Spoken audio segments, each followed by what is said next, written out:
千万不要打扰哥斯拉的午觉，否则他一旦发起火来，没人受得了。秦泽教授心情不爽，想找哥斯拉出来单挑，于是用伽马模拟器做诱饵引他前来。中途儿女的出现却让他始料未及，没办法，他只能提前终止计划。但已经为时已晚，整个山体开始剧烈抖动，地面也裂开一道道口。原来他们眼中的山峰其实是哥斯拉身上的背鳍，瞬间他们吓得汗毛直立，自己竟站在巨兽的身上，也难怪人家会花这么大的力。随着哥斯拉的逐渐站起，肖尔他们可就遭了殃，高速穿梭，翻转俯冲。要说最惨的还是平息以后，他们本以为灯下黑，巨兽不一定能看到渺小的人类，哪曾想他们就像是被施了魔法，坠落点恰好不偏不倚地掉在哥斯拉的眼前。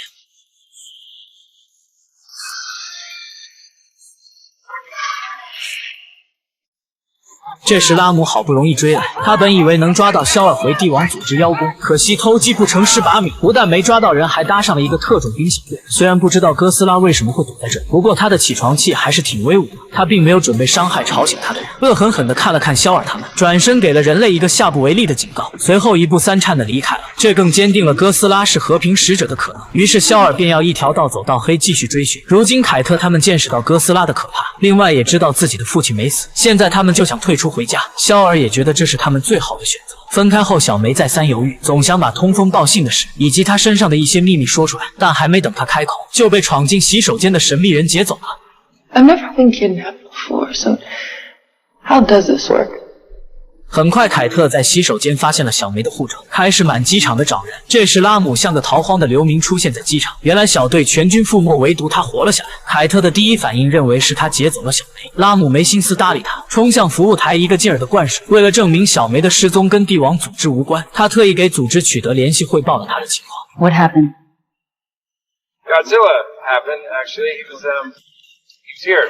通过这次的亲眼所见，他不再认为肖尔和秦泽教授的设想是疯话。拉姆愿意帮他们找到小梅，但前提条件是要帮他查出肖尔的最终目的。很快就查出小梅被劫走的真相，她是被顶点神经网络公司接走的，而这家公司就是之后研究出机械哥斯拉的那家公司。小梅曾经是这家公司的员工，无意间她发现公司在拿动物做非法研究，所以才跑到东京改名叫小梅。如今顶点想研究出控制哥斯拉的神经驱动系统，而用小梅这个小透明做卧底再合适不过了。可他没想到帝王组织会出面，没办法，顶点也只好放人。与此同时，肖尔在和他们分别后，带着大量的弹药再次来到阿拉斯加。可这次他不是冲着泰坦冰原来的，他是想利用这些炸药封住之前看到的那个通往地心的洞口。但第一枚导弹刚被引爆，爆炸声就引出泰坦冰原。看到有人破坏洞口，冰原直接向他们袭来。想必他的使命就是守护这个洞口。不过这次肖尔是早有准备，根本就不会像上次那般狼狈。随着强烈的爆炸过后，雪山四周也产生奇特的变化。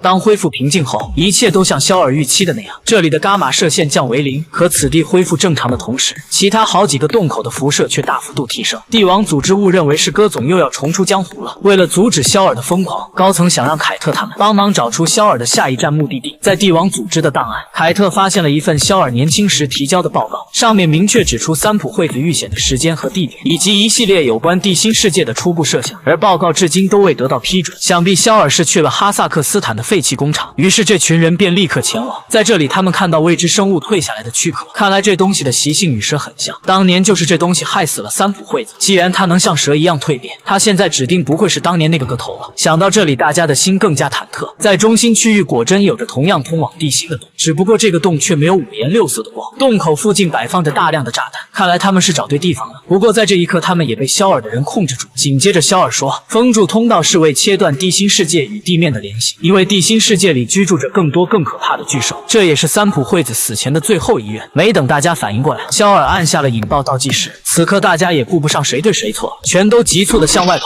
关键时刻，洞口出现一只巨兽，正是当年那批存活下来的幼崽。现在他可不小了，将肖尔、凯特还有小梅一同抓走。紧接着炸药引爆，洞口也被彻底封住。等他们再次醒来，竟真的来到了地心世界。而肖尔对这里并不陌生，其实在很多年前他就来过这里，这也是为什么他90多岁还不老的原因。20 years ago, Uncle Lee